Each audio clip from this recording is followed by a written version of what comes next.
is orange. All right, we can all lemon lime. It's orange or yellow. It's I can orange or understand yellow, lemon lime a little bit more than any of the other stuff. The one I think where they went overboard was the cucumber melon one.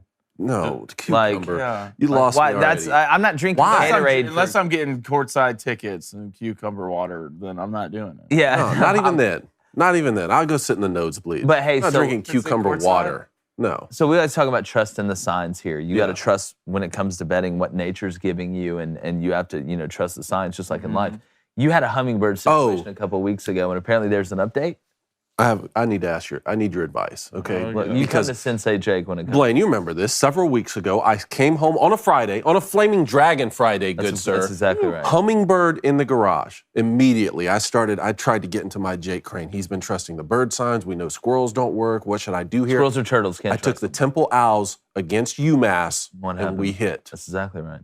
But I was worried about that hummingbird because I left the garage open all weekend. He wouldn't get out. He couldn't go. I tried to help get him out. He wouldn't go out. Well, didn't see him after a few days, whatever. This is weeks ago. I found the hummingbird. No. In the garage. No. Gone? Flattened. No. Flattened. I moved him outside. Dave. I gave him a nice little burial spot. But what I want to know now is, because I tried to help that hummingbird, and he helped me hit that bet, what do I do now? I think his last act was letting you hit a bet, and I think he's telling you Texas is going to murder Iowa State. Okay, Texas. Yes. Okay. Iowa State's at Texas this week. Okay. The bird dies. It's a 15.5 spread. I think this is when Iowa State's season truly dies. So this was my question. Is he telling me like, hey, I was good for one bet, this is my last act, don't take another one off me, or is this a second sign that I go in? No, he's looking at you and he's saying take Texas alternate line -14.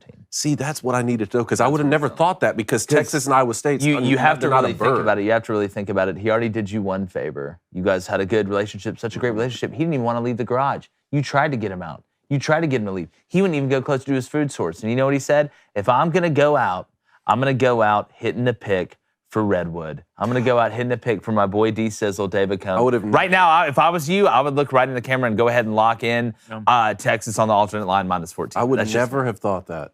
You just I got me fired up. Usually I just trust the leather book, but now he's got me bird signs. Maybe he's thinking, I heard he was thinking Penn State money line. What does that have to do with a bird? Like, what he doesn't care about a bird. Does Iowa State or Texas? Hey. The door's over there. Yeah. Which one's yeah, the you bird? can, Get out. you can leave at any point. Iowa State, yeah. What are they? They're the Cyclones. I move my body like a cyclone. Buccaneers head coach Todd Bowles calls out the media for focusing on his race, and I'm not talking about NASCAR. Washington and Chicago underwhelm on another Thursday night stinker, and Wes Rucker joins us to preview Tennessee and Alabama. I'm Jake Crane, and welcome to Crane & Company.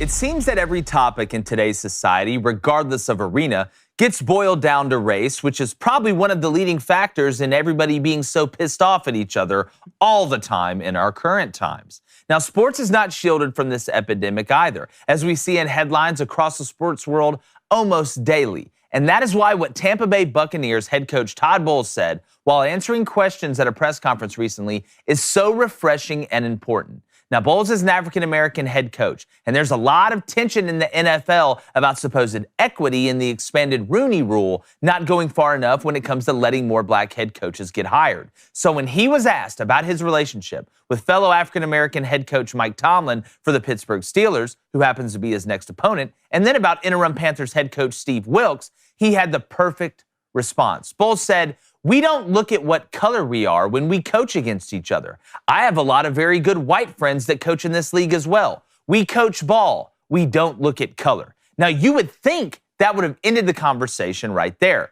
But then another reporter, a white female from ESPN, actually had the gall to say, "But you also understand that representation matters too. Young, aspiring coaches and players see someone that looks like you and that grew up like them. That has to mean something."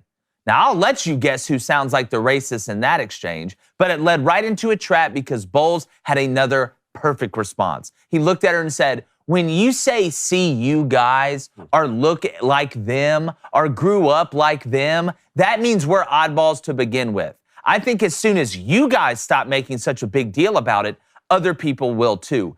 And you know what? He couldn't be more correct. Some will take that as him saying we should never talk about race. And that isn't true either. But when we interject it into every single thing in our daily lives, regardless of our background or tax bracket, it becomes normal to view everyone by what they look like instead of who they are. And when that prism becomes the norm, divisiveness does too, even in the sports world. So to those reporters, maybe next time talk about the content of one's character, not the color of their skin. I'm going to bring in co-host David Jake, former Michigan quarterback. And of course, it's Friday, so you know who's sitting to my right. On Fridays, he goes by. Little iPad action today, guys. It's Flaming Dragon with an iPad, and I will not call him by his government name once today. Put the over, Blaine. Ooh. Put the over at 1.5. Not at 0.5? No, One not and a at half? 1.5. What, There's you a want to lot go more. 0.5? That's one already. No. He was saying what not to do. What He didn't call you that. I He didn't said call the you that. I'm word. saying what not to do. That's totally different. Calm down. What you asked me about the content? Don't be my Govey out here. Let's put it at over a half. Let's put it over a half.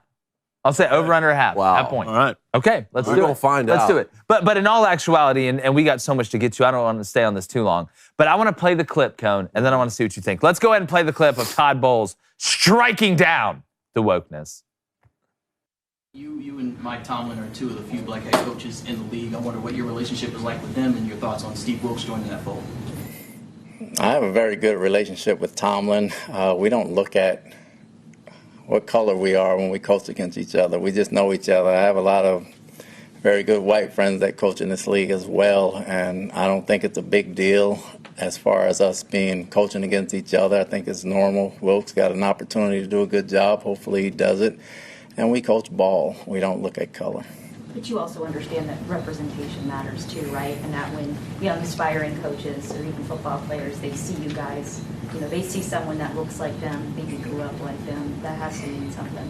Well, when you say you see you guys and look like them and grow up like them, it means that we're oddballs to begin with. And I think the minute you guys stop making a big deal about it, everybody else will as well. Get him, coach. I would have paid money to see the look on that reporter's face. And I'm not going to say her name. She obviously works for ESPN. But can you imagine looking at somebody and telling them how they should feel about racism? Football is such a dynamic and complex game. It's chess with physical consequences. That when I think if I had one opportunity to go in a room and ask Todd Bowles a question, a guy who's been around the professional game for 35 years, won a Super Bowl as a player, as a coach, and as an executive, I'd want to go in there and pick Todd Bowles' brain on the game. I'd want to ask him about what's your philosophy on running Tampa 2 defense against a mobile quarterback instead of spying with your Mike linebacker? How do you teach your corners to midpoint the smash concept on a short yardage situation where the hitch could hurt you?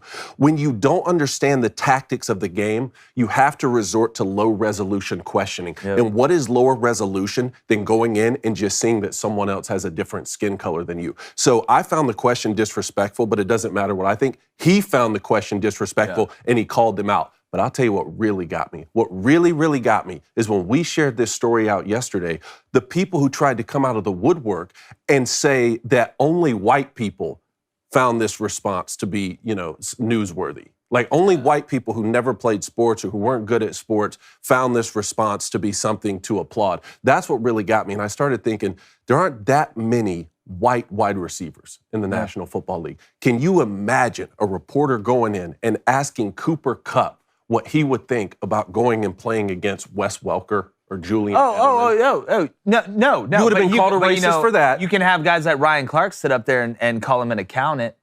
Damned if you do, and talk about how's he don't. good when he's a white player. That's fine. That's the problem. When it becomes normal, it becomes normal. Flaming Dragon. Yes. How are you this morning? First of all, it's Friday. I'm phenomenal, guys. Phenomenal, doing great. Yeah. How's the chat doing over there? The chat's phenomenal. Ken Johnson, $9.99 donation. That quick. I love the real quick. iPad, by the way. You It's a good look. It's a good It's look. a good look. It's a good look. Went to Best Buy, looked around, saw some things I like. His iPad just screamed out. It's a good investment. First of all, Todd Bowles, absolute G. I mean, just from day one. And it's amazing. It doesn't matter what it is in today's society. Could be coaching. Could you wake up and eating breakfast? It's amazing. I look at my oatmeal. Hey, you're racist. Yeah, the media is just pushing the racism narrative and whatever it is. But Todd Bowles is too smart for that. But $9.99 donation. Ken Johnson says, will Arizona make a coaching change or will Kyler and Kingsbury just keep going down the path of mediocre play calling and playing Call of Duty? Okay, well, first off, the second one, I don't know if that's ending. They signed Cliff. They signed the quarterback and the coach. They're going to run this experiment out. You know the term, we're going to run the ground ball out. They're going to run this ground ball out. Now, I will say, the knock against Kingsbury, if you really go look at the numbers, and we talked about this last week, I think a little bit, is how bad he is in the second half of seasons. That is where I would be worried about Cliff Kingsbury. Because we talk about Brian Harsin and Auburn, right? Not being able to make adjustments at halftime in the second half. Well, that goes for the second part of the season as well. When you look in the back half, when you've done the self-scouting, all right, our tendency out of 11 personnel out of this formation,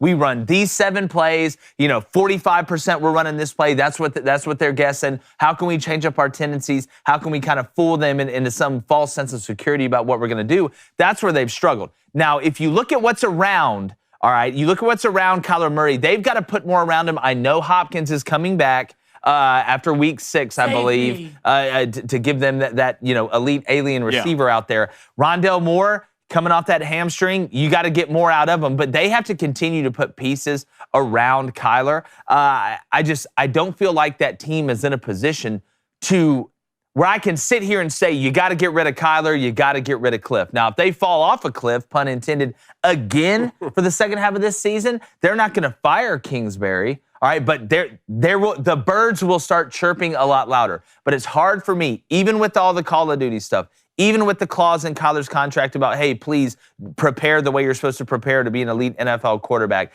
I still feel like he does not have the weapons around him to be successful. But Kyler does not help himself by sliding on second down before you get the first down and then spiking the ball on third down to make it fourth down. So now you got to kick a field goal with a kicker you don't trust to try and win the game, as opposed to knowing, hey, it's second down. When I scramble, I've got to get this first down. So that way when I do spike it, it'll be second down. We'll have enough time left for me to get the ball out and get us closer to take some pressure off this kicker that we know isn't elite. That's something that's on Kyler.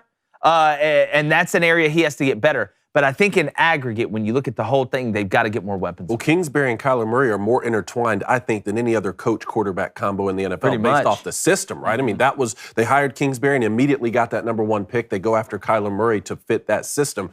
With DeAndre Hopkins coming back, he have one more week?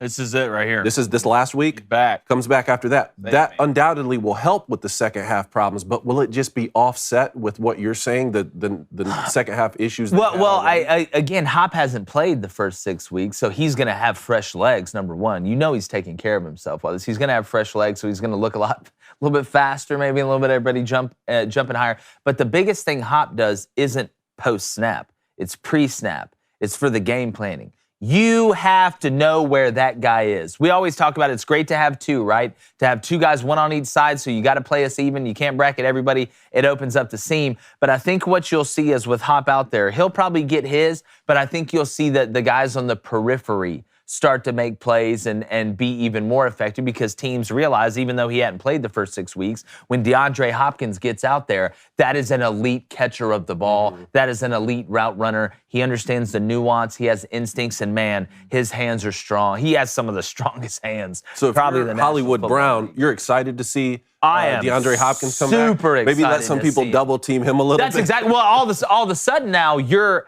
really not the guy that's scaring everybody the most, right? Kyler scares you the most because of his ability to run the ball, which I don't think he's done enough this year when you really look at it. But this to me gives Hollywood more confidence, not just in the vertical game where it's like, all right, they're not just going to play over the top of me and keep everything in front. But now once I do beat you vertically, you do have to give me a little bit of cushion. You really need to be able to open up that slant. You need to be able to open up the dig in the intermediate game and stuff like that. But again, a lot of stuff has to get better. But at the end of the day, adding Hop obviously helps. Okay. But I'm going to go ahead and get into a little rapid fire. Okay, you want some rapid fire? Yeah, let's go rapid fire. We'll get back to the chat. Well, look, we had another juggernaut of a Thursday night football game last night with the Washington, formerly Redskins, now Commanders, and the Chicago Bears. Look, Carson Wentz got me 4 fantasy points, man. I'm exposed again here this week. Oh, of course he got you 4. Of course he got you 4 this week after getting you 24 last week. I'll say this about last night, and you know I feel bad for Kirk and them in the booth. I mean it's tough. They're doing about as good of a job as they can. They got to a point last night after the Bears got stuffed again at the inch-yard line because Khalil Herbert was like Doug Trio from Pokemon trying to dig his way underneath the goal line instead of just jumping over it and getting in or being able to try and elevate and move the pile. I mean, it's just they were to the point where it's like, hey, we may get a touchdown eventually. I mean, it's not good. It's not good football. I'm a defensive guy. Yeah. I like good defense, but I also like somewhat of a balanced game. We have not watched good football. I think Tom Brady hit the nail on the head in the press conference the other day when he said, you know, they're like, what are you seeing? He's like, I'm not seeing good football. I mean, if you're a team, if you're one of the 2 or 3 teams that can play well right now, you're going to look like the 2 or 3 greatest NFL teams of all time. I mean, when there's some bad offenses. Maybe it's an anomaly. Maybe it's just they just happen to play each other on these Thursday night games. But last night, I mean, the Bears, Justin Fields, if you'd have told me that Justin Fields would have been as efficient as he was from a passing standpoint, thrown for 190 yards, I would have told you the Bears would have won. And they should have. They should have won. How many times can you get inside of the 5 and not make the play? How many times can Eberflus and them get inside the 5 and not attack the perimeter of the defensive line? You're running it in between the B gaps, man, and it wasn't working. At some point, you got to adjust, and you never adjusted out in the goal line, and then Fields throws a slant or an end to the tight end, Kmet, that bounces off the head of one of the defensive linemen into the hands of the other. But I tell you this, when I watch Justin Fields, it's like this. He does not get to his second read. He never gets to his second read. That's the only thing that worries me about Justin Fields. And then he misses a tight end wide open for a touchdown last night. Layup. Throw you have to make in the NFL. But you're not seeing anything. Here's what he's doing. He is making his mind up where he is going to throw the ball before the ball is snapped. That is like going up there and trying to guess every single pitch in the major leagues. You guess sometimes, and a lot of times you got a guy throwing really fast. You got to guess fastball and adjust. But if you're up there guessing, I'm going to get this pitch at this location, you are not going to hit anything consistently. And if you do what Justin Fields is doing, you're not going to be able to be a legitimate passing threat or a quarterback that can actually manipulate and maneuver not only coverages and the players on the field, but get into the mind of that defensive coordinator outside of it. It's Justin Fields. He can run pretty good. Until he starts to do that, Chicago is not going to be an offense that really scares anybody. That's it. I mean, it's just the truth. But I guess take your hat off to the Commanders. They took advantage of the muff punt. It was great to see Brian Robinson Jr. out there and see him score a touchdown after the gunshots when he got carjacked in Washington, D.C. But it was just, the game was meh. I found myself, watching Baylor and West Virginia a lot too. Had them both on, but that game was way more entertaining. And like I told you, I've never fully been convinced on Carson Wentz. I know he had that one great season, but even then when he got injured, Nick Foles came in and won that Super Bowl for the Eagles. I know their offensive line isn't good, okay? Cincinnati doesn't have a good offensive line either, but they're very similar in that there are a lot of weapons on the outside. Look, Curtis Samuel can play. I know that Jahan Dotson was out last night, but McLaurin is, that's the number 1 wide receiver. I want to run a scenario by you here. If you took Patrick Mahomes off the Chiefs and you put him on the Commanders, if you flip both of them, how much better would Washington be if you put Patrick Mahomes on that team with those weapons, but still the same defense and the same offensive line? And then how much worse would the Chiefs get if you had someone like Carson Wentz at quarterback? Blaine, you take that one. But first of all, the Chiefs would get a lot worse. Even with Andy Reid and all the weapons they have. I mean, you're talking comparing them what they are with Patrick Mahomes. Yeah, just the efficiency they are with Patrick Mahomes. There's no way you're getting the same thing with Carson Wentz.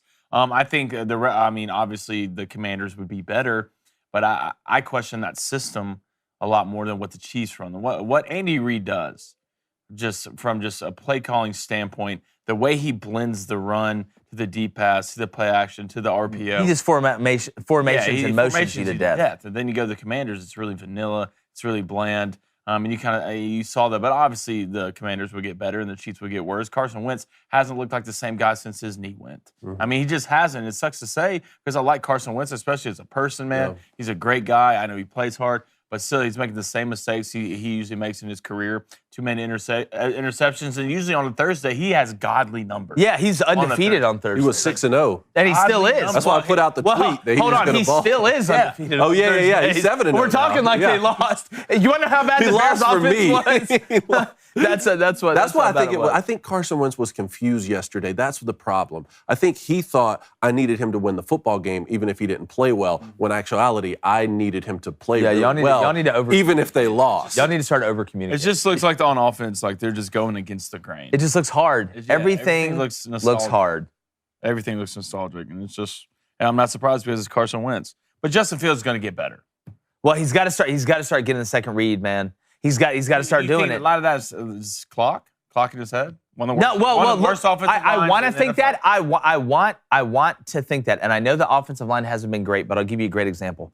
Early in that game last night, I think it was 2nd and 9, he had a guy open, NFL open, which means you're barely open, but you're open. You got to throw a lot of guys open in the NFL, but if you're slightly open, you're very open in the NFL. That's how hard it is. And he turned it down across the middle. That's what worries me. I wonder if Justin Fields kind of questions his ability to fit the ball in there. And it doesn't help when you have a perfect play call. And I know the few times where the Bears attacked the perimeter in the red zone, especially inside the 10, should have been touchdowns. Like I know you scored the one from out to Pettis, but you had the tight end on a great little wheel route, kind of a rub wheel route, and you overthrew him a layup that you have to hit in the NFL. I wonder if Justin Fields questions his ability to fit the ball in there. Here's something to remember with Justin Fields, and it's not just him. You see it with a lot of guys in their first couple years. This may be the first time in a long time Justin Fields hasn't been on a good football team. I mean, remember, when he took the field in high school, he was probably the best player on the field every single Friday night. Then he commits to Georgia, juggernaut of a team, then goes to Ohio, throws what was like 48 touchdowns and 2 interceptions, something like that, dominating everyone. And now you find yourself, that's why you're a high draft pick, you find yourself on a Chicago team that's not that great right now, that's not that explosive on the offensive side of the ball. And he probably just hasn't been in a situation where, man, I can't just look at my first read and it's Chris Olave out there and I hit him for a big touchdown. And if he's not there, then I can run for a 50-yard touchdown. He's not used to having to do that. Yeah, and he's got so much talent. I know. Like there is not a lack of talent there. Not like Stephen Morris says Justin Fields is just another example of an Ohio QB underperforming in the NFL. Recruits should take note. Ohio is hot garbage at developing quarterbacks. Well, I'm not going to say hot garbage, but you and I talked about this, Jake. We talked about this, and I'm always quick to say that the Buckeyes quarterbacks are the best in the country when it comes to the college level. How else could you have Joe Burrow be the 4th-string quarterback? Legit. Yeah. He wasn't getting discriminated against. Yeah. He was the 4th best quarterback on that roster. He leaves and wins a national championship and a Heisman Trophy, but something happens when they go to the NFL, and it especially surprised me with Dwayne Haskins, the late Dwayne Haskins, rest in peace. I really thought when he went 15 to Washington that he was going to be one of those first Buckeye quarterbacks to take that next step because he could throw the ball so well. But even he struggled in those first couple of years. That's why I'm interested to see if C.J. Stroud can be the guy that goes in there and lives up to the hype. Because, it's the truth. Let's be honest. I mean, you can also look at Michigan on the other side and say, hey, Jim Harbaugh is this quarterback guru genius. Who's Michigan put in the NFL that's doing anything right now while Harbaugh has been there? I know Tom Brady played at Michigan, but not for Jim Harbaugh. And our boy Chad Henney's still going strong. Chad Henney's still going strong. Your Harbaugh point is valid. Yes. All right, let's go to Mike RFF Lifestyle. It's a lifestyle, baby. He says, keep the Bears on a Sunday at noon, please, because even though it's tough to watch, I can watch more games after. Don't let bad teams play on a Monday or Thursday. That's 2 weeks in a row on a Thursday. Yeah, it's hard that before the season, like you're having to make the schedule before the season. You can't do it like, all right, guys, this week. And you can't have one team keep playing every Thursday. I mean, you do, but there's always surprises. But how many great teams are there in the NFL right now? And that's a good point. You can't reschedule them every Thursday. No, more parity in college. You're kind of stuck with it. You're kind of stuck with it. That's why you hope everybody's good. Is there more parity in college than the NFL? I'll say no. Because right now I'm flipping a coin on some of these NFL games. That doesn't mean that it's more exciting, though. No, well, again, the talent gap between the worst team and the best team in the NFL is shorter. Therefore, the parity will be more. I know we have. There are fewer teams. Yeah, that's exactly. There's 32 teams, so there's easier to. Did you watch the Steelers and Bills play? talent gap's pretty big. Yeah, but Yeah, still, it's but, not nearly I as mean- big as if Ohio State played the worst team in Division One. Exactly. If Ohio State played FIU, they'd beat them 100-0. And that was one of the few ones that went chalk. I mean, we just saw a Giants team beat the Packers. Yeah, Right? I mean, it's the chalk. You put up the chalk when it comes to the NFL. All right, let's go to, oh my God, someone made a Flaming Dragons ankles account. That's hilarious. That's funny. That's funny. He says, was Baylor the only Bears game worth watching last night? Yes, it was. Yes, it was. We might as well go ahead and talk about this. Yeah. A lot more points scored than what a lot of people thought. I mean, he ended up scoring 83 combined total points, and Baylor's a different team than they were last year. I know they lost some pieces on that defense, but West Virginia was able to do what they wanted. I think you got to take your hat off to the freshman Mathis, filling in for C.J. Donaldson, who was the leading rusher for West Virginia, came in and rushed for $163 and got into the rectangle. The Shapen hit in the third quarter changed the game. Blake Shapen went out. They had to play with their backup. But again, if Baylor scores 40 points, there's no reason that they should lose with the Dave Aranda coach team. It was very surprising, huge for Neil Brown in West Virginia. He needed that one bad because they're going to be underdogs in every one of their games pretty much left to try and get to bowl eligibility so he can remain the head coach there. I think they have to, obviously, or they may move on. But Saved his job? Yeah, I think this one could have saved it. They get Kansas at home next week. That could be another one without Jalen West Daniels. Virginia? West Virginia I does. thought they already played Kansas. No, I believe they get Kansas at home next week. I don't think I have them confused with Baylor. Just make sure I'm right on that. Yeah, I got it. But, my biggest thing is, and I don't think Baylor last year was an anomaly. I think Dave Aranda is a hell of a coach. I think Baylor will continue to be as competitive, but it was very surprising to see the lack of physicality from Baylor's defense and watching West Virginia, a team that has struggled up front. I mean, it's been the struggle bus, man, for them to be able to not only protect JT Daniels, but be able to run the ball efficiency, even though the freshman has done, or CJ Donaldson, who is a freshman, has done a really good job. It just surprised me. I think West Virginia showed up to play a little bit. I think they hit Baylor in the mouth early. That first drive, they went straight down the field doing exactly what they wanted to do, and they set the tone. So West Virginia already lost to Kansas. So Baylor's got Kansas at home next then. Okay, let me look. I believe Baylor then has Kansas at home next, but I do believe West Virginia is going to be an underdog in the rest of their games. Yes, you're right. So Baylor, Kansas. Baylor, Kansas next week. What were you thinking late in that game when West Virginia created a turnover? They got the ball with about 3.5 minutes left, and then JT Daniels threw the pick himself.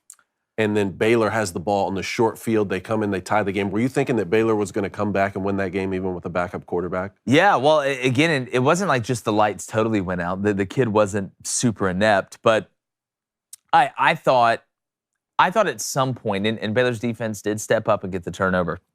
I thought at some point that winning DNA that we've seen from Baylor was going to overtake that losing DNA that we've seen from West Virginia, to call a spade a spade. That's why I take my hat off so much to Neil Brown. Like we always talk about momentum changes in games, and I really want everybody to listen to me on this because I think some people get this and some people don't.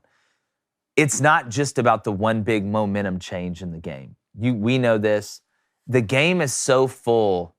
It's such a roller coaster, especially when you have two teams that are somewhat close or the game is somewhat close. It's not about that big momentum change. You're having to go from highs to lows, from highs to lows, from highs to lows. And the goal is to be able to navigate that, not only when you have your best game, but when you don't have your best game. So, for example, you come out there, that first drive, you take it down, you shove it down their throat, doing exactly what you want, touchdown, or we get to the sideline, we're about to break these boys apart. We're about to break these boys apart. Then all of a sudden, let's just say, for example, they run the kickback for a touchdown, and it's 7-7.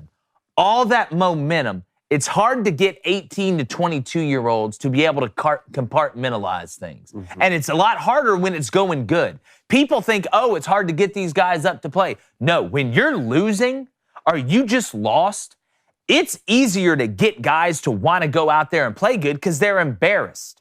They got beat at what they consider themselves probably the best at what they do.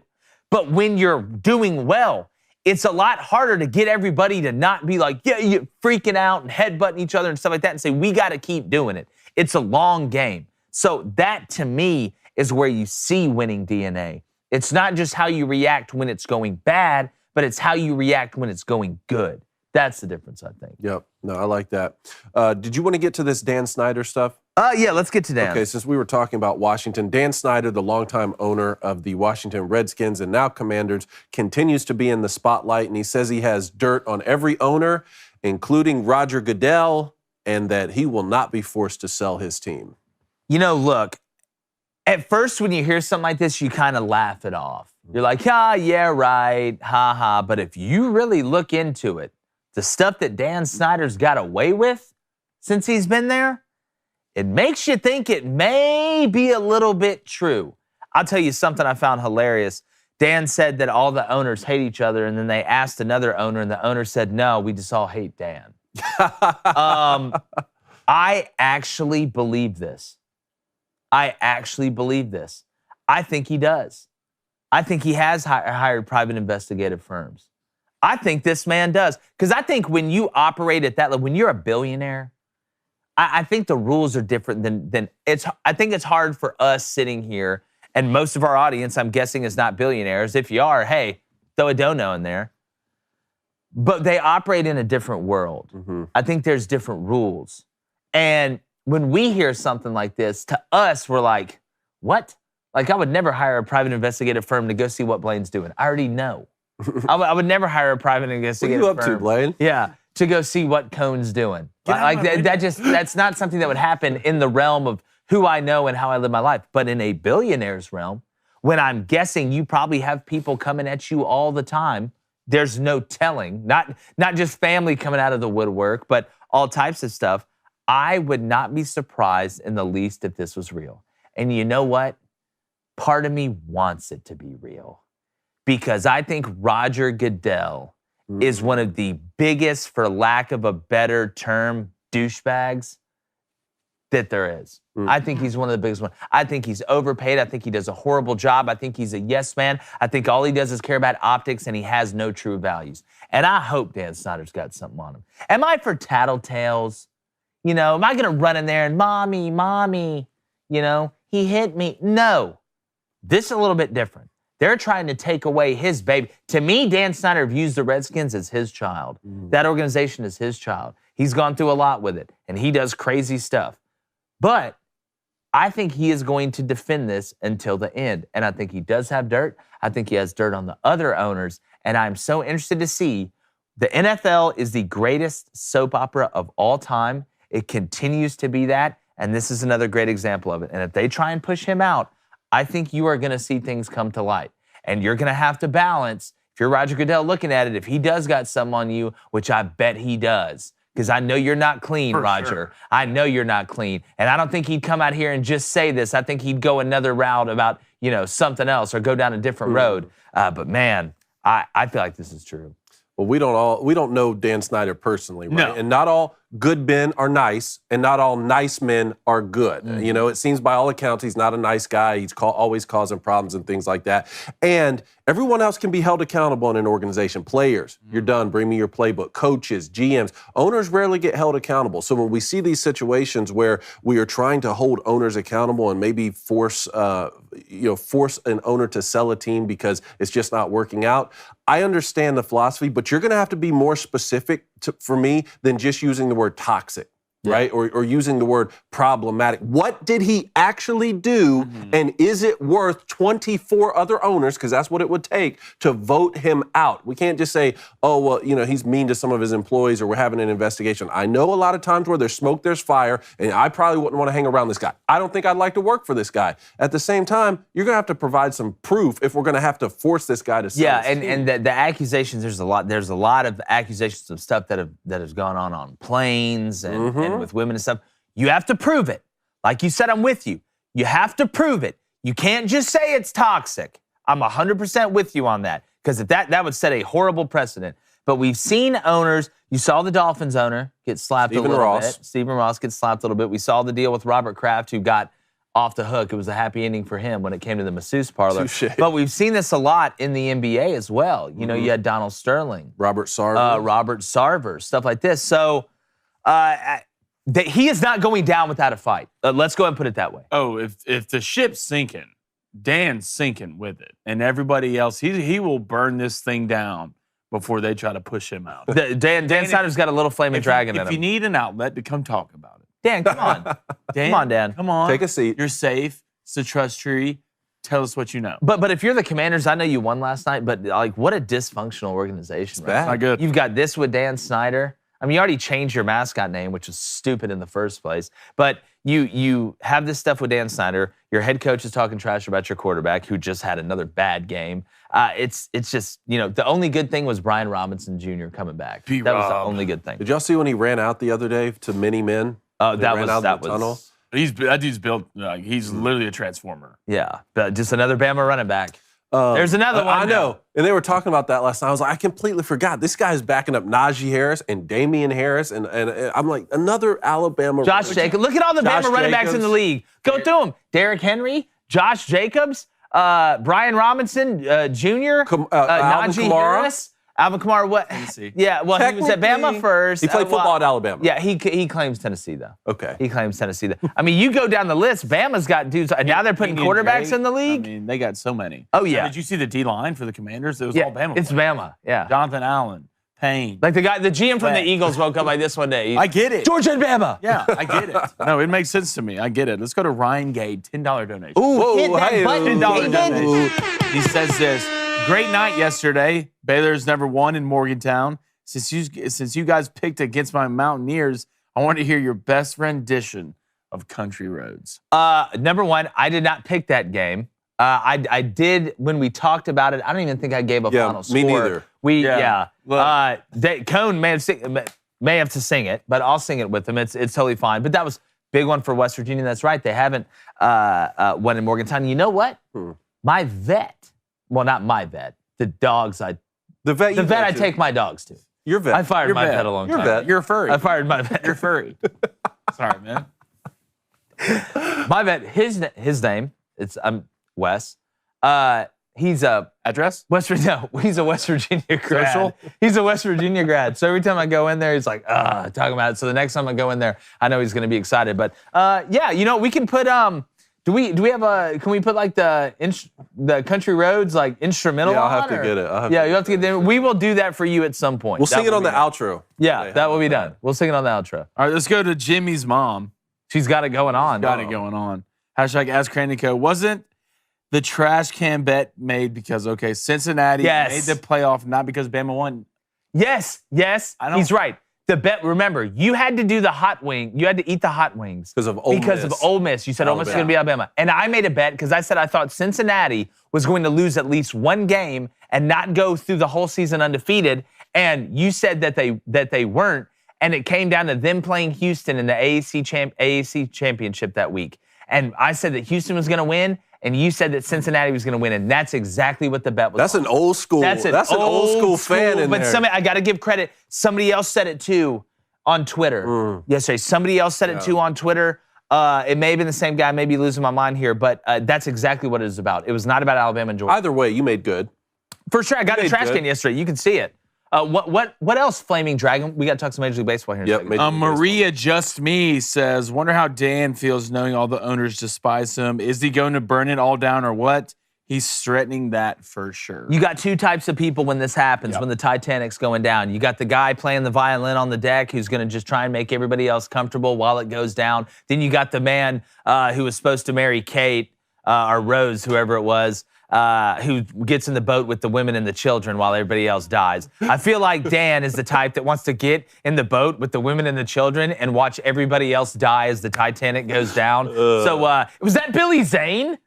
Yeah. It was Billy Zane. it? Yeah. Dan Snyder is 100%. He's one of two people. He's either Billy Zane off Titanic, or he's the guy that off the Death of Stalin, the short, fat guy with the glasses that always has dirt on people that's running around telling him he always has Lavrincy or something like that. Those are the two people that Dan Snyder is, Flaming Dragon. All right, let's go to Travis Elrod. If I were a billionaire, you guys would be going to any restaurant you want every single day. Because of the donations, I'd be throwing y'all. Oh, it'd be a dono salad. One more real quick before we get back to Major League Baseball there. Caleb Ryden, hashtag Ask Cranico. Have we seen Caleb in there before?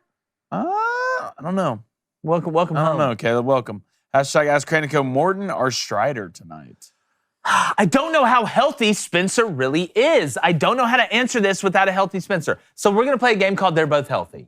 They're going to go with Charlie Morton. You got to go with Morton. Has it not been announced yet? No, it still says undecided, but I think you go with the veteran first game in Philly because if you're able to pull this one out, and remember, the Braves did this to the Brewers last year, all right? They split for, they had to go win some in Milwaukee to be able to do it. They lost game one. That's exactly right. And then they swept. Because I think Max Fried started game one. We got to stop starting Max Fried game one. Please, stop. They haven't Brian, decided. look me in the eyes. Stop doing it. Please, from everybody. Blooper, help us out here. But if it's me, I got to go with the veteran.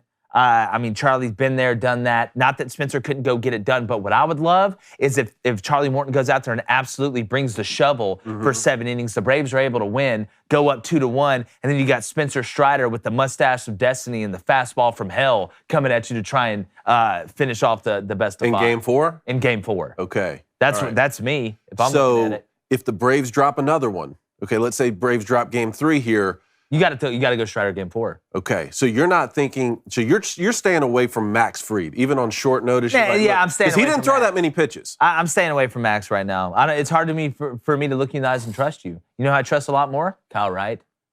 That's who I trust a lot more. What about if it was a situation where, Strider's coming back in, he can give you a solid 3. Or even Odorizzi could give you a solid, first time through the lineup, right? Give you 3. Well, then would you let a Fried or someone come in and give you 3 more? Would you Odorizzi and Well, it just depends Strider? on where we're at. Like, it just depends on where we're at in the situation. Are we talking about game 4 to be able to survive and take it back to Atlanta? Or are we Yes. talking about game 4 being able to close clinch? it out? Either way. Because again, if you're saying, all right, Spencer Strider's only good for 3 or 4. Well, if I'm looking at this game tonight and you win this game tonight, I'm going to let Spencer start the game and go 3-4. And then I'm going to try and work my way backwards, kind of like the committee game they used to, they call it whatever. Like the Tampa Bay Rays started with Joe Madden, where you start the closer for an inning or you get a guy that goes a couple innings. I think you try and do it by committee and save some of that starting pitching. But that's where having Matt Seck having surgery and being out, losing that arm in the bullpen is tough a little bit. But you got to play it by ear. It all depends on what happens tonight. But I'm going Charlie Morton tonight. Okay. Give me the witch. I like that. That's Okay. give me the witch on it. Astros up 2 games to none now on the Mariners. Yeah, look, Seattle.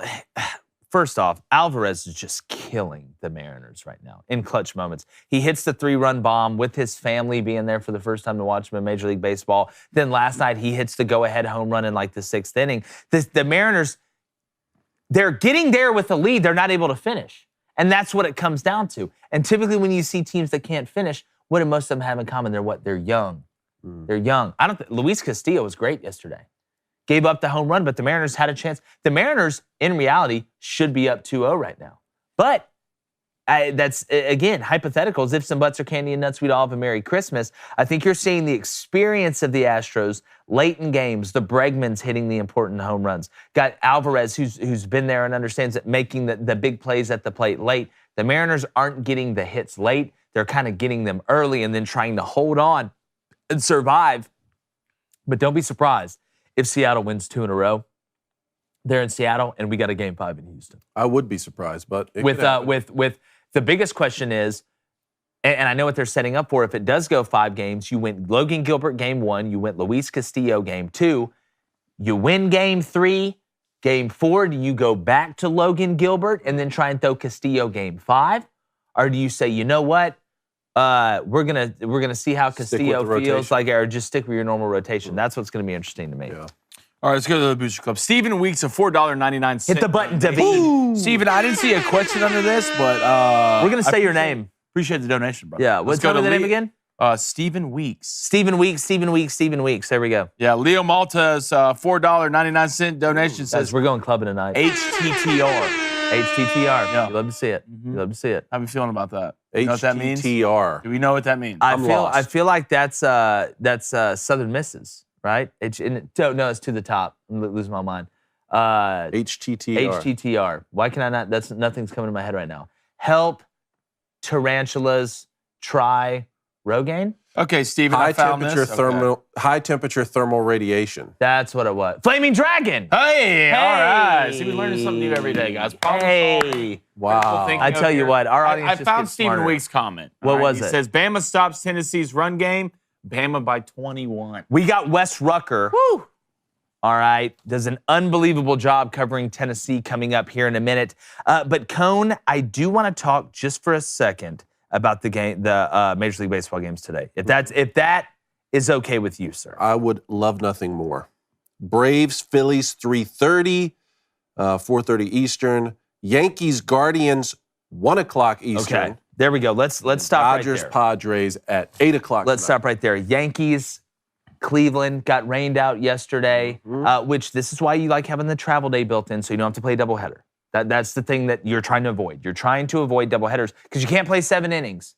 You can't go 7 and 7. You got to go 9 and 9. 18 innings is very, very taxing, not only on the position players and the hitters, but your bullpen. I mean, it would be an absolute it would look like you're like Denzel Washington stepping up from the Book of Eli, looking outside, there's nothing there. Like you go down the bullpen. How are we feeling about the Yankees tonight, Blaine? Feel great. Feel great? Feel great about it. Nestor? Feel about it. I mean, Nestor's on the mound. The stash is playing. He's hot. He's ready to go. I don't even know what that look. I haven't looked at your bets right now.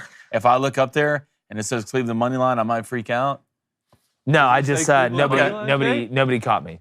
No, What'd you you already lost. I didn't lose. Yeah, you already lost. I already been through it with the Booster Club. You already lost. How did I already lose? Oh, you already said No, the Blaine? thing about it is like the minute, and I don't even catch it sometimes. The minute you say it, boom, it's done. Like they're on it. They're in there. Yeah, it's they're already in over. there. You lost. That's the thing. That's the worst. You could sneak one by Blaine, but you can't. I mean, A lot of stuff Dragon, going on. but you can't sneak one by the booster. Yeah, you're not getting it. That's why I put it at 1.5. And you guys wouldn't let me do it. You'd Sorry. already lost anyways. You're at 3 right now. I'm not at 3.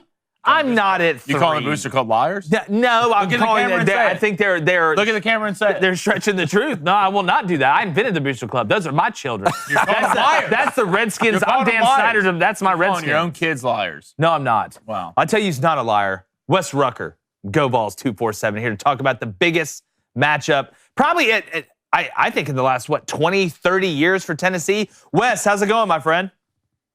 Doing all right. How y'all doing this morning? Man, doing great. well. I mean, let's start it off there. When is the last time Tennessee's played a game this big? I know a couple weeks ago against Florida at home, I know this is bigger than that, but just kind of spanning the last 20 to 30 years. I mean, when is the last time they played a game this big outside of a national title in 98? You know what I'm thinking, honestly, guys, is the last game this big at Neyland Stadium might have been Arkansas 98, maybe, Yeah. because at that point you had Tennessee number 1, Arkansas was 6th or 7th. Both teams were undefeated late in the season, playing still in the national title chase at that point. So maybe then there have been some big ones, but in terms of like a non-Florida game, so it's a little bit later in the season, it's had to have been that long. It's been a long time coming for sure, and a lot of interesting things between that point and this point. For sure. Yeah, there's a couple storylines not hidden in there, I guess you could say. But, Wes, I talked about this earlier in the week, and you have your pulse on that program better than anybody else. When we've watched Tennessee play Alabama in the past, even when Tennessee has had some hope here lately, it always felt like Tennessee would have to play their best game possible and hope that Alabama did not play well to win the game. There wasn't a ton of avenues for Tennessee to go out there and just play well to win the game. But I feel like with this team, watching the way Hendon operates, even without Cedric Tillman, having Keaton step up, and then obviously Brew McCoy, the USC transfer. But this overall team, it feels like if Tennessee plays well and Alabama plays well, Tennessee has the confidence, the competence, and the identity, as well as being at home, to be able to win this game. I think that's well said, and I think that's how Tennessee feels as well. It's not like there's too much confidence where it borders on arrogance or anything. But when you play offense the way they play offense, your margin for error goes up a little bit. It just does. And even without Tillman the past 2 weeks, they've been putting up a billion points in yards. Without their left tackle last week, Gerald Mincey. I mean, would you know he wasn't there if you hadn't watched the game? You wouldn't have known that. So they do have deficiencies. And I'm looking at you, secondary. But other than that, they're doing all right. They're right there about where they should be, and frankly, miles ahead of where I thought they would be. Especially, maybe let's say last January, I would not have thought something like this was possible this soon. But when you play offense the way they do, you don't have to play a perfect game all the time. Without a doubt, there's a little margin for error there, and too. When you have a situation like Tennessee does defensively, Bryce Young, I think he's going to play, Wes. I don't think there's a chance that he doesn't play, but you have to prepare for both quarterbacks, and both quarterbacks are very different. Jalen Milroe's style is very different than what Bryce Young's is. They're in different stages of development. But looking at that Tennessee defense and that secondary, assuming Bryce does play, do you think that is the biggest weakness of Tennessee versus Alabama? Do you think it's that defensive secondary? I know Alabama's wide receivers aren't what they were last year, but you do have Harrell back. JoJo Earl's come back, and we know how talented they are. Is that the one matchup that you're watching saying, if we can just break even here, if it can just be somewhat even, our secondary versus their wide receivers, Tennessee's got a hell of a chance to win the game? Oh, all of King Solomon's gold for Tennessee to break even in that matchup. They would take that in a second. If you said right now, you're going to lose that battle 60-40, I think they'd go, we'll take those odds. Yeah. You know, I mean, that's just kind of where they are back there. Kamal Haddon's a nice corner, and a couple other guys have made plays here and there, but it's been really, really erratic. But I'll tell you, even if Young plays, and I agree, I think he's going to start the game. You got to remember, his throwing shoulder's been janky. So they're going to come after him. They're going to come after him. It is football. They're allowed to hit each other. They're going to put some hits on him. They're going to test that shoulder. And I'm interested to see, does he have that arm strength that he normally has to complete those balls down the field? And when he gets out of the pocket, will he be able to do those things that he normally does a little bit with his legs to buy time and get a few yards here and there? Or is he going to have to slide every time because he's one hit on that shoulder from Byron Young away from being out of the game? There's a lot of – just because I think he starts the game, I think that just kind of – that's just a starting point for how interesting that is. Because at that point, it's how many hits can he take? Is his arm strength the same? Is his body language and demeanor the same? Is he as smooth as he normally is? I think there's a lot of questions there, even if he does start.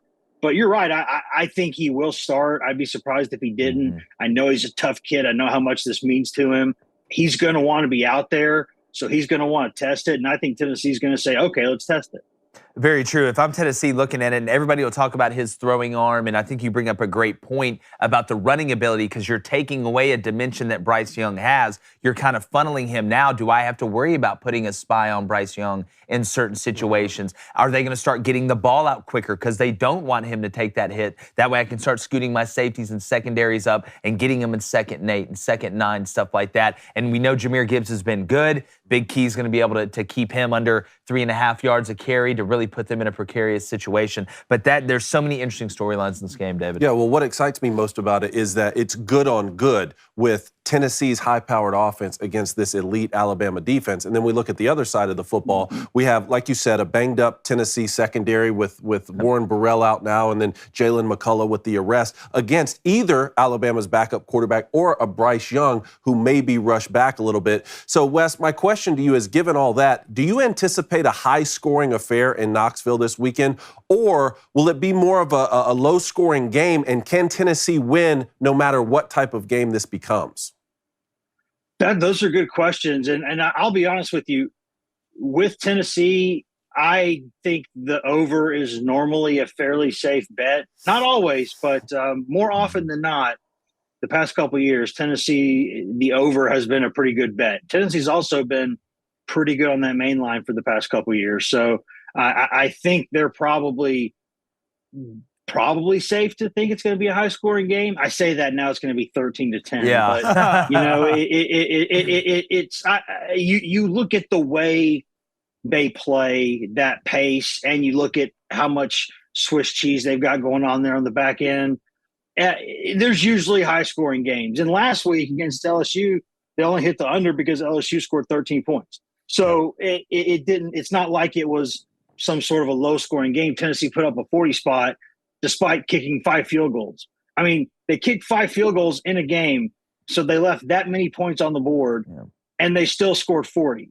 That tells you how fast they're going, how dynamic they are. Now, again, Ojulari, Ali Gay, those are really nice players off the edge for LSU. Those are NFL players.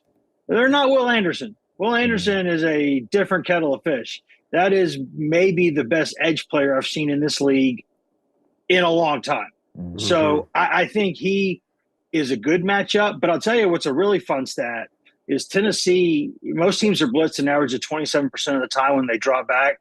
Tennessee's been blitzed 33% of the time they've been dropped back, which is comfortably more than the national average. They're second nationally in pressure percentage allowed. Just 16.9% of the dropbacks they've had this year have been pressured. So that's sort of a lot of nerdese for they block really good. Yeah. You know, that's basically what that means. So that offensive line, those road graders at guard, they've Darnell Wright at right tackle, Cooper Mays at center. They've been good. And so they've not faced a test like Alabama's defense. But Alabama's defense hasn't seen anything like Tennessee's offense either. So you're right. It's a lot of good on good, and it should be a fun matchup. Yeah, it should be. 13-10 would surprise me. I'd probably take Alabama if you told me that 66. score. But 40-37, I'm starting to think maybe Over-under's 66. 66. In that game. God, I just really like the over. That's a lot of My points. most intriguing matchups is Tennessee's defensive line. That's what I see. The units that surprised me so much for Tennessee, it's not the offense. Secondaries, I mean, they're okay. They're going through some injuries. But Tennessee's D-line's out there playing football, and they're playing football pissed off. Well, when you're good on the offensive line and you're good on the defensive line, you're probably going to be pretty good. Have a chance. Yeah, you're going to have a chance. I know coming for Bryce Young's one thing, but do you get to him? You got to get to him. If you're going to bring it, you better get to him because Bryce has always been able to do what?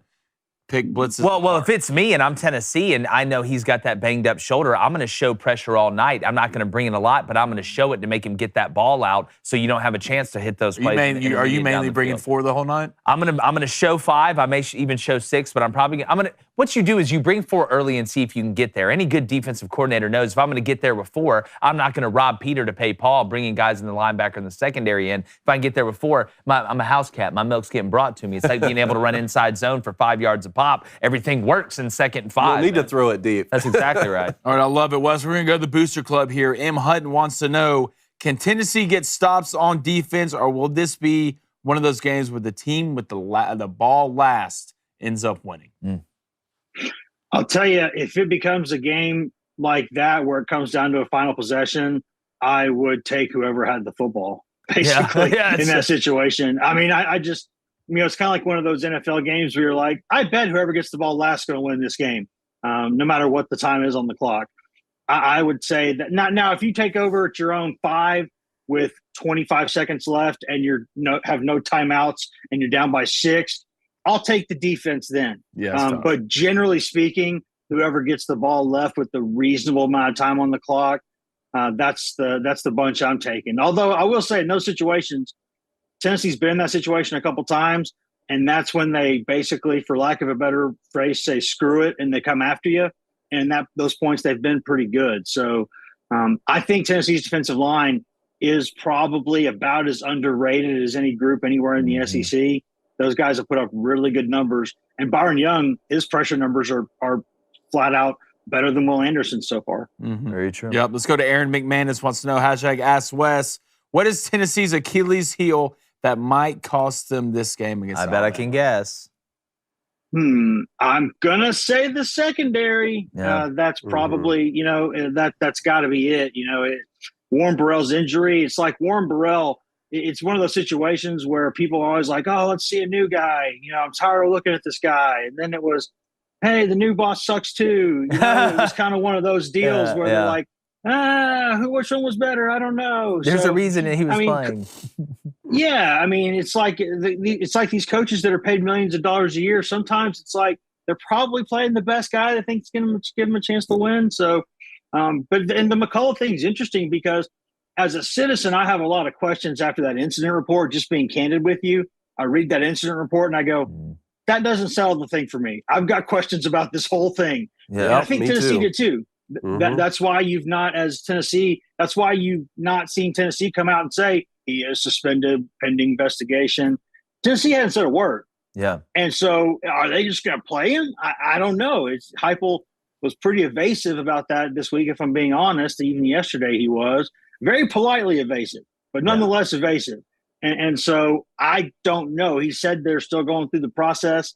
They got a couple more things to look at before they make that final decision. So maybe McCullough plays. I don't know for sure, but that is interesting. Part of me thinks they may not make a decision until Sunday. They may need a certain amount of time to go through it. Sunday may be the best day. But again, Yeah, UT Martin next week. That's a good time to. Yeah. I mean, look, we can. Investigation finished. Yes, guys, a thorough investigation. It was very thorough. But Wes, I do want to ask you before we let you go. Everybody needs to go check him out. GoVols247. They do an unbelievable job over there. But Wes, recruiting wise, how huge is this week? It was huge a couple weeks ago. But you got basically the same situation with a bigger bully coming in the yard this week. Just from a recruiting standpoint, this to me seems like another way that Tennessee could level up very, very quickly. Not just from the players that are there, not just from high school kids, but maybe guys in the portal that Josh Heupel and them may be looking at during the offseason. Yeah, I think the correct mathematical term for the number of 5-star visitors in town this weekend is a metric crap ton. I think that's the official number. That sounds right. That's the official or the imperial crap ton, depending on which country you're in. That would be the amount of 4 stars and 5 stars that are in town this weekend. It is a lot.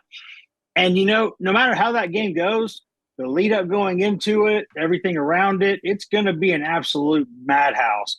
And you'll have an orange out in the stands. You're going to get the attention of a lot of these kids. So even if the game doesn't go exactly the way you want it to, they're putting on a heck of a show this weekend. They have game day in time for the second time in 3 weeks. Yeah. SEC Nation's in town. Marty McGee are in town. I mean, those 3 shows in the same place never happens. So it's going to be that they've been having to figure out, okay, this is a big campus, but where do you put everybody? Mm-hmm. So, it's been kind of one of those deals. But, yes, it is a big weekend that, again, shows people, you know what? If you're at Tennessee and you do the job the way you're supposed to do it, you tend to be okay. Yeah. I think people have forgotten that. But college football has been played a long time. And I think Tennessee's still top 10 all time in wins, despite being Moses walking through the desert for 40 years, basically. Yeah. So, I mean, they're still pretty good. When you do your job here, you can still do an all right job. No, without a doubt, Tennessee's a place that just needs a spark. We've talked about it all the time. But, Wes, really appreciate you joining us, man. First time we've had you on. Would love to have you on again. I know you guys are going to be pretty busy, let's just say, this weekend covering everything. Tell everybody where they can find your content. They can go to GoVols247.com to get all the stuff they want. We've got a 6-person staff, covers all things Vols and Lady Vols all season long. And then they can also go to twitter.com/GoVols247, and they can find my individual junk there. Definitely. Wes, I appreciate it, my friend. No problem, guys. Thanks, man. All right. Great stuff there from Wes Rucker, a guy we need to get on a lot. I mean, he's, to me, when it comes down to covering Tennessee, he's pretty much the best in the biz. But we have keys to victory coming up right after the break. We're going to be breaking down 4 huge games: Michigan, Penn State, USC, Utah, Oklahoma State, TCU, Mississippi State, and Kentucky. Make sure you hit that like button. You're subscribed to our channel. Been growing really fast. We really appreciate you guys. So if you want to watch the rest of this show, head over to the Daily Wire Plus. You can listen to it if you stay here. But while you're over at the Daily Wire Plus, become a member. Then listen on Apple, Spotify, wherever you get your podcasts. Subscribe, leave a 5-star review, and share it with all your friends. We'll be right back. Fantasy, bets, breaking down games. Y'all know what time it is.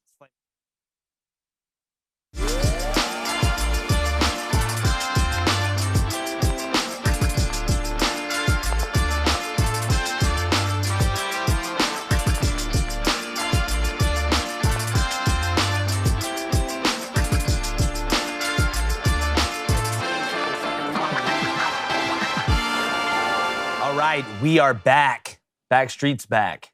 Tonight. All right. Booster Club, they're back too. Emmanuel C. All right, he wants to know who has more credit for Tennessee's success this season, Josh Heupel's offensive system or Hendon Hooker's quarterback play? I think Josh Heupel. I got to go Heupel. He brought in Hendon Hooker. Yeah. I think you got to go Heupel. All right, Ethan Williams, #Ask Crane & Company. If Hendon Hooker continues to perform at this current pace, wins the Heisman, can he move above the other big names to the #1 quarterback? I think he has a chance to. We've seen guys shoot up. I mean, I think this quarterback class is a lot deeper, obviously, than last year's quarterback class. But yes, and yes. I mean, he has all the tools. And he's tall, he's long, he can run. Yeah. I mean, to me, I'm going to be honest with you. To me, he kind of reminds me of Jalen Hurts. He's not as thick, but their style of play, I think he's a little better of a passer at this point in his career. But guys, if you look at the way they play, there's a lot of similarities there. If you really look at it, I do think Hendon's a little bit of a thrower. But yeah, man, I think he's got a good shot. A mobile Byron Leftwich. I mean, Byron had a huge arm. Byron. Hennig can sling that. Hennig can sling. I mean, Byron was throwing it through trees, though. I just think of Byron Leftwich just being more like a Jamarcus Russell. Ben He's getting carried down. He's getting carried down the field when he's injured by his offensive lineman so he can finish out game. Like, what a legend. Legend. All right, Carson Everett, $9.99 Hit donation. that button, David. Okay. He says, wanting to give a shout out to a mutual friend of the show, Cole Thompson. Keep up the good work on Sports Map Radio, man. That's Cole. I like Cole. Cole Cole Thompson does a good job. All right, let's go to Cal Moore. Hashtag Ask the Guys. That's us. How dare you assume my gender? Does Texas have a shot at making the college football playoff if they win out? If so, what needs to happen outside the Big 12 for them to get there? All right, so Texas? You've lost two. That loss to Texas Tech just murdered you, man. You're done. Like, there's no shot. It would have to be absolute chaos, like day after tomorrow type situation. Like a wave takes over New York and there's tornadoes in Los Angeles. That's the only way Texas is making the playoffs. And maybe not even then. And I don't even think then. All right, let's go to Caleb Rydun. $4.99 donation. We're rich, boys. We're so rich. First time in the chat this morning. Welcome. Welcome home. Welcome home. Welcome home. Take a seat, pull up a chair, tell these two guys why they're wrong. He says, go Braves. Go Braves. He's already right. It says, go Dogs. Okay. It says, Falcons suck, but go Falcons. Hey, man. That's true. All right. You know what? Can we play the Braves music? And can we all chop at the camera because of what that Rockies reporter said the other day? Let's do it. Hit it. Blaine? Blaine, feel free to get in on this. That's y'all saying. Yankees fan. That's Good. I just want to get that out of the way. Let's go to J-Mac Volunteer. He's volunteering this question. What kind of things does Alabama's defense need to do in order to counteract the noise Neyland Stadium will make? Maybe learn sign language. Yeah, look, there's not a lot of things outside of calling Elon Musk and inventing some sort of cone of silence like you saw from the remake of Get Smart. These guys are used to playing in loud environments. I mean, even the young guys in Alabama are used to it by now. The noise will affect, obviously, especially the offense and trying to communicate stuff like that. But they've gone through this so many times. It will have somewhat of an impact on the game, but not nearly what it would have on a team that really wasn't used to it, or maybe a team that was just full of young guys that were playing out of their mind early and it's a big game. It'll have an effect, but it won't be the difference, in my opinion. British Club wants you know you call me Blaine twice in like the last 4 minutes. So. Well, no, you said I already lost. Well, once the over's hit. Yeah, once the over's hit, like, why am I watching the game? Practice how you want to play. All right, Kyle, let's go to Real Truth. Practice how you want to play. Let's go to Real Truth Cactus, $1.99 donation. Says, dang right, Tennessee will beat Bama. Hashtag Rocky Top. This game's going to be wild. You know what? We're going to go ahead and make our predictions on this show at the end. Okay. Of the Tennessee-Bama game. You ready for that? No, you know what? We'll predict all four. We'll predict all the keys of victory. You want to do that? Let's do it. Let's do it. All right, well, let's get into keys. Let's do it. Let's go. Keys to victory. Where do you want to start? You want to start in the Big Ten? You want to start in the Pac-12? Let's start in the Big Ten. Let's start in the Big Ten. All right. Michigan, Penn State, Big House, noon game. Let's figure it out. Yeah, look, here's the key for Penn State, and again, this may sound, very obvious, but it's stopping the run. You talked about this yesterday. I know J.J. McCarthy's been one of the most accurate passers in the country, but he's still kind of green behind the ears, and this is his first really big-time, showtime game. Going to Maryland, I get it's not easy. All right, you're able to win there.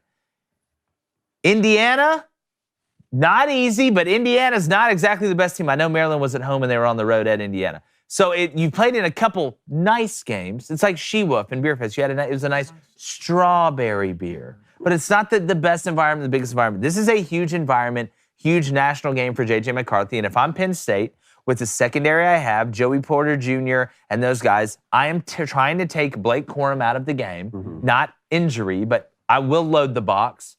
I will take some chances against the run to make J.J. McCarthy beat me with his mind and his arm. Not saying he can't do it, not saying he won't do it. But if I'm at Penn State, you got to prove it to me, because you do know Sean Clifford. I know he's struggled in some big games before, but he does have experience, and he's good enough to keep you in the game and make that one drive at the end.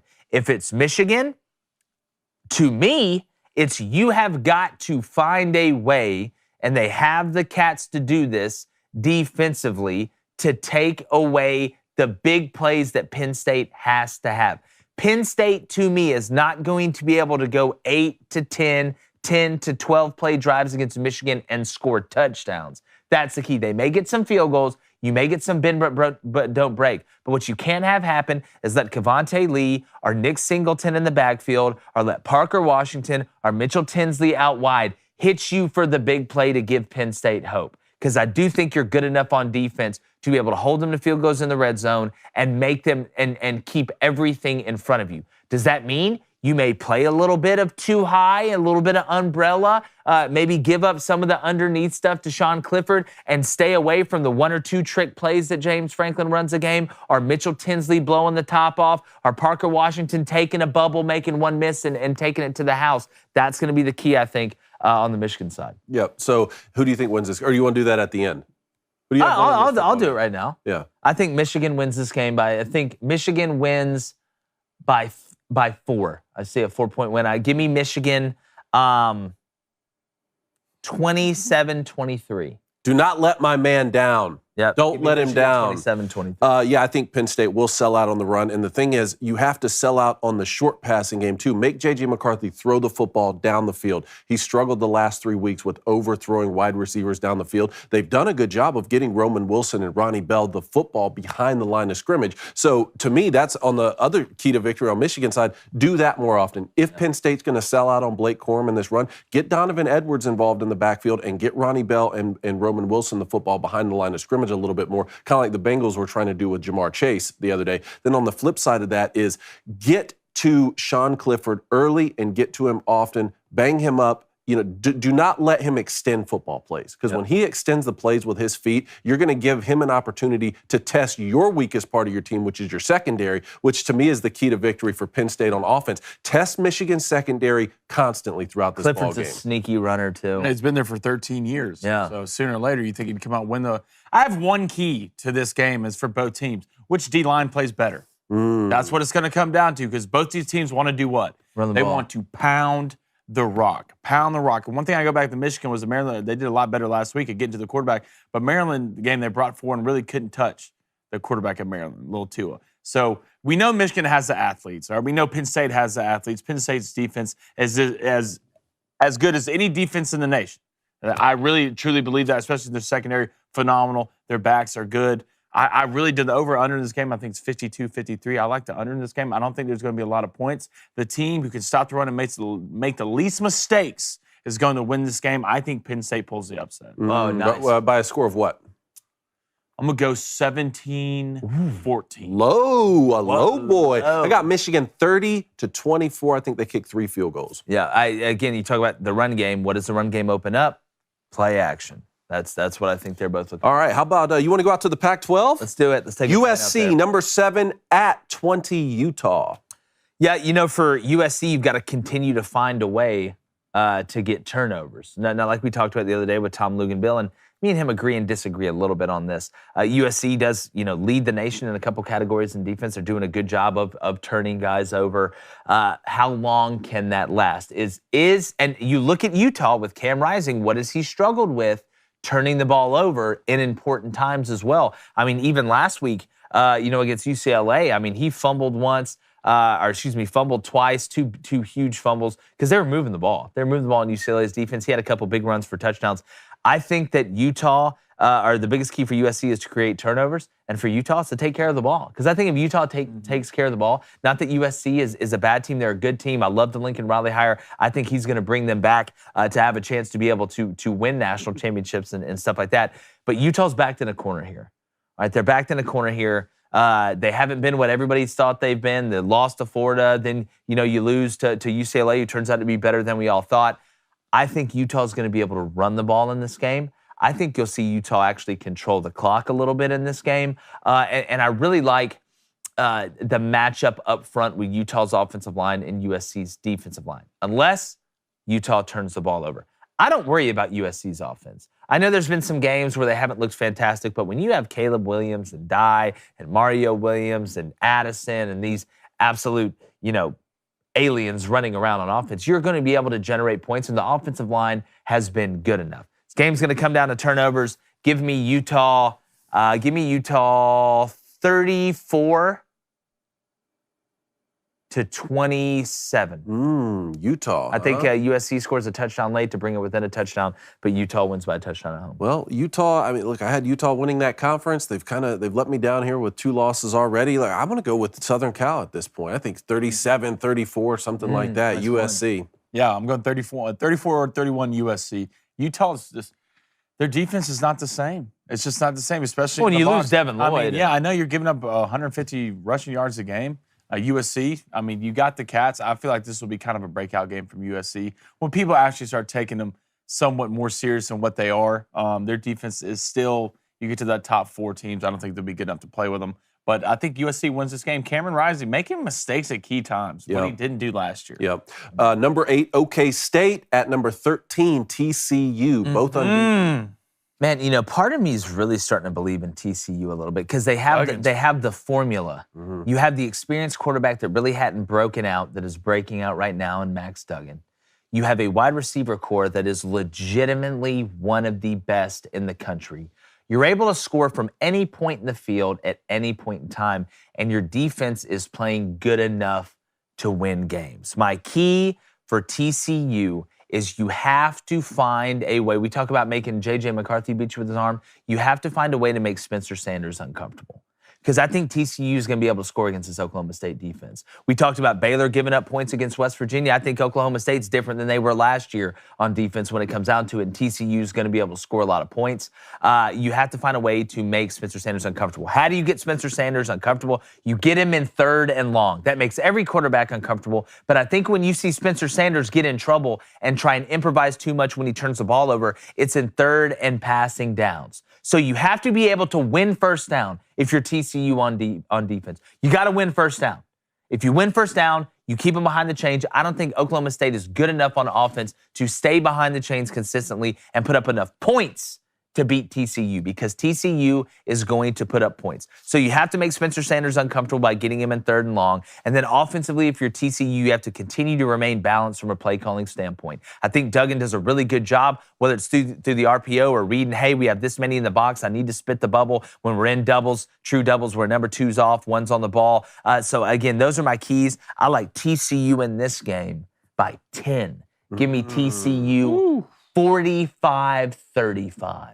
So TCU's favored right now, -3.5, and the over-under is 68.5. I'm going to keep riding with the Cowboys. Give me Oklahoma State 40-38. I think that over hits, and it's a close game. I like the over in this game. This is kind of a question we had from a Butcher Club member earlier about the Alabama-Tennessee game. I think this is going to be one of those games. Whichever team has the ball last is going to end up winning this game. The reason I'll give the slight edge to TCU because that game is at home. Feels like that. So you're taking TCU? Give me TCU. Gotcha. Okay. Number 16, Mississippi State at 22, Kentucky. You think Kentucky should even still be ranked, Jake? Top 25? Yes. Yes, I do. You didn't have your quarterback last week. I think you got to take that into account. And that offense is anemic without Will Levis. It shows you how important. And most offenses are going to be pretty bad when you take out the starting quarterback. I get that. But the level of drop-off between an offense that already wasn't explosive. Kentucky has to work hard to score points on offense. Okay, that's what happens when you lose Wan'Dale Robinson and your other playmakers are young outside of Chris Rodriguez, who we know is a good player. Will Levis, adding him is huge. I don't think it saves them in this game. I do think they should be ranked. They won't be ranked after they lose this. It ended up being 3 losses in a row, I believe, for Kentucky after starting off the year hot. That's why we said they were fool's gold, and I know they were without Will yesterday. I just don't see a way in this game. If you're Kentucky, I think the key to the game is you have to absolutely sell out against Will Rogers. You got to sell out on defense. You got to take chances. I think you may have to fake a punt on offense. You have to take chances. Even with Will Levis back, if he plays, I don't think your offense is exposed enough to score enough to keep up with Mississippi State. You either do that and take a lot of chances, or you literally try and sit on the ball. You literally, when you get the ball, it turns into Chris Rodriguez versus everybody. Jet sweep versus everybody. Short pass, modified run versus everybody. Keep Mississippi State off the field on offense. That's the only way, because once Will and them get out there, it may not happen early because the crowd's into it and they're not able to score a lot. Eventually, that dam is going to break. And if you're Mississippi State, the key is just be yourself. Your new self. Wow. Stopped eating bread. lost weight, feel better, stopped smoking cigarettes. Man, I could run for longer. I'm not coughing as much. Because you're running the ball. Because you're running the ball. Not by a ton more. You haven't turned into a triple option team, but you're running it enough when you get a light box and teams are daring you to run it, you're able to take advantage. So like the drum set on Step Brothers, don't touch it. Don't change it. Don't touch it. It's been working very good so far. Should be undefeated. You handed LSU the game, but now you got a chance to go on the road for another big win. And I tell you what, boys, if Tennessee loses to Bama this weekend and Mississippi State beats Kentucky, we're going to have a heck of a conversation about who the third best team in the SEC is, because Mississippi State is trending up, buddy, and they're trending up fast. Give me Mississippi State. Give me Mississippi State to win this game 27 to, let's go 18. I feel like this is going to be a weird score. 27-18. The over-under right now is 49.5, Blaine. Yep. Seems kind of low, right? Give me the over. I think Mississippi State might run these boys. Yeah. I really do, depending on Will Levis's health somewhat and just the way Mississippi State's Will Rogers is a problem. Yes. Yeah, well, we said he's the second most NFL-ready quarterback in the SEC before the season. That defense, good. The Zach running Arnett. backs, good. Receivers, good. We're watching Mississippi State, the glow up of Mississippi State right now. It's like when I just went through a breakup. You know, it's not about y'all, it's about me. I'm going to get myself better. Lost 40 pounds, in the gym every day. Everything just looks cleaner. And I just don't think the offense, look, you can feed it to Rodriguez as many times as you want and sit on the ball as many times as you want. But when that dude on the other side, on that Mississippi State uniforms, gets on the field with Will Rogers, you're not stopping him. The only person who's going to stop Will Rogers is Will Rogers, and I haven't seen him do it yet other than one quarter against LSU where they just fell apart. Mississippi State should be undefeated right now. Yeah. They should be undefeated right now. Yeah, I'll take Mississippi State, something like 35-24. Give me 31-17. Okay. So we're all taking Mississippi State. I'm the only one taking Utah. We're all taking TCU. No, I'm going to take Oklahoma State. You're taking Oklahoma State, and we're all taking Michigan. Well, me and you are Penn taking State. Michigan. Blaine's taking Penn State. Yep. Okay.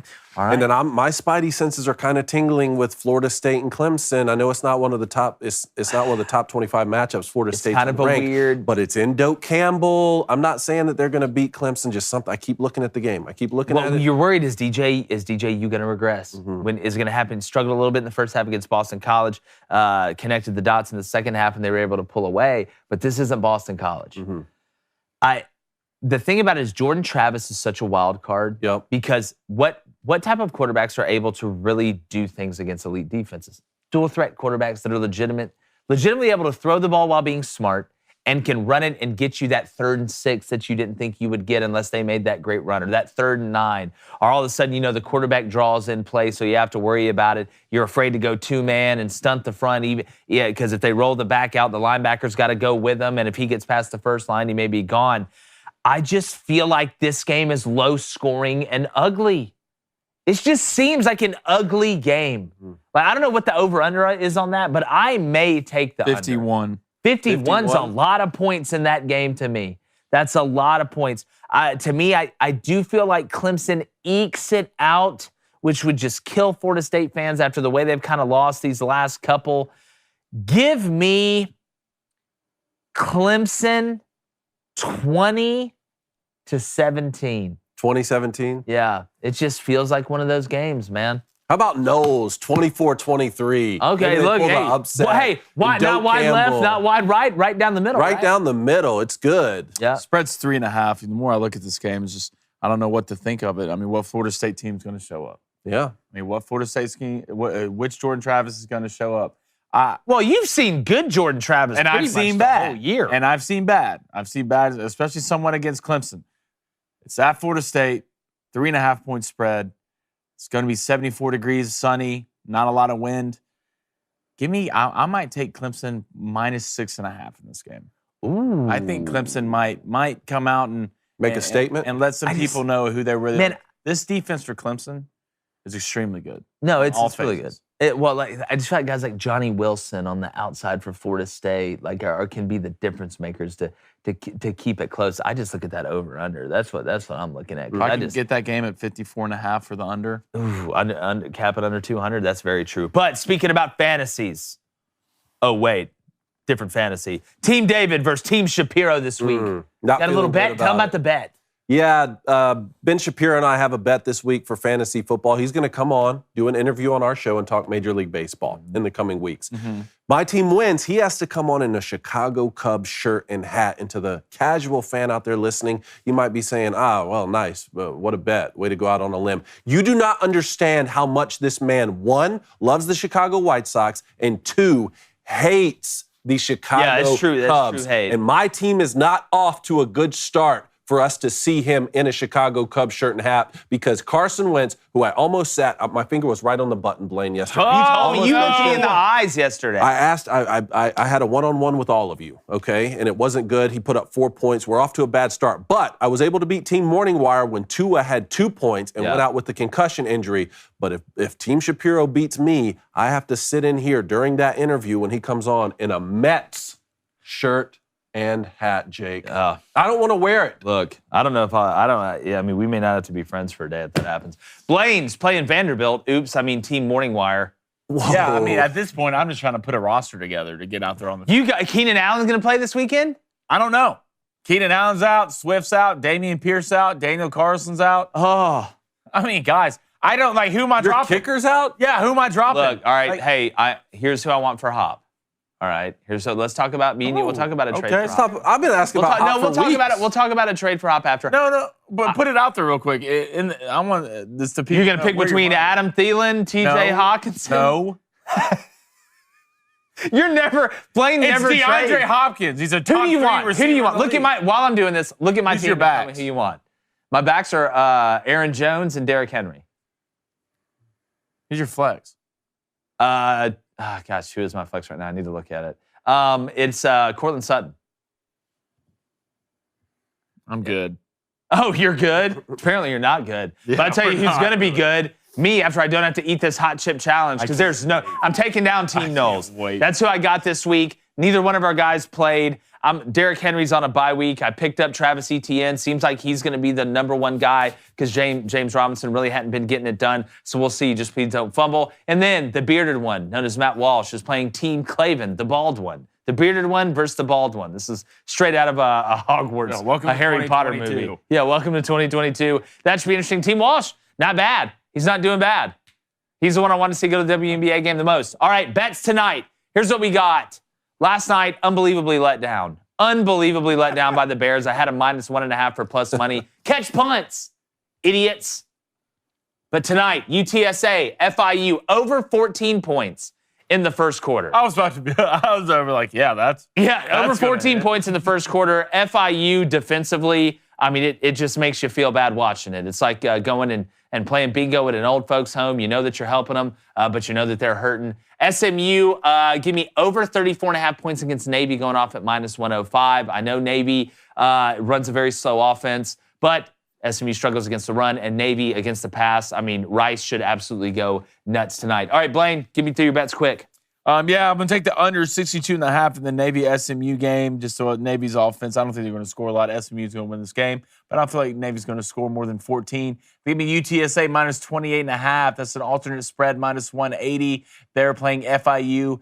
FIU is hot dog water, buddy. They're terrible. Yep. All right, so you're taking Navy SMU under 62.5, correct? Correct. Thank you. All right, Cone, what do you All right, Yankees game postponed from yesterday. I want to keep the Yankees-Cleveland. Nerfy, no runs in the first inning, -165. Nestor Cortez on the mound for the Yankees. Shane Bieber on the mound for Cleveland. I'm going to keep that bet, and then I'm not touching these college football games tonight. Give me 2 underdog Major League Baseball playoff bets. Braves, money line on the road, +100, and then Dodgers. Give me the run line, -1.5 at +135, because they seem to just beat everyone by a bunch of runs. Yep, Baby Cone wants UTSA FIU first half under 35. Dangerous, man. And then Navy SMU under 57 total at -110. All right, Booster Club, appreciate you guys. Make sure you follow us, sub to the channel. Got a bunch of great content coming. Appreciate Wes Rucker. We will catch you in the morning. Blaine, what's up? Yeah, a couple things. Got a little time here.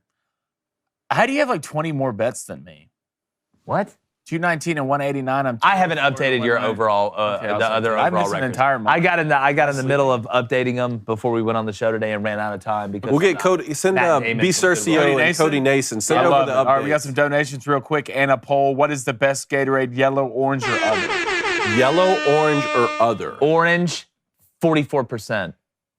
Yellow, lemon lime, excuse me. There's no, yellow is not a flavor. Lemon lime at 40, How dare you. at 45%. Red, yellow, snow. Yellow, 28%. Orange, 27%. Other, 45%. Oh, what? For some reason, other? people love blue Gatorade. I really That's haven't figured Darby that out. Lou is in the chat. isn't she? Rhino, $5 donation. MSU has the most underrated running back duo in the SEC.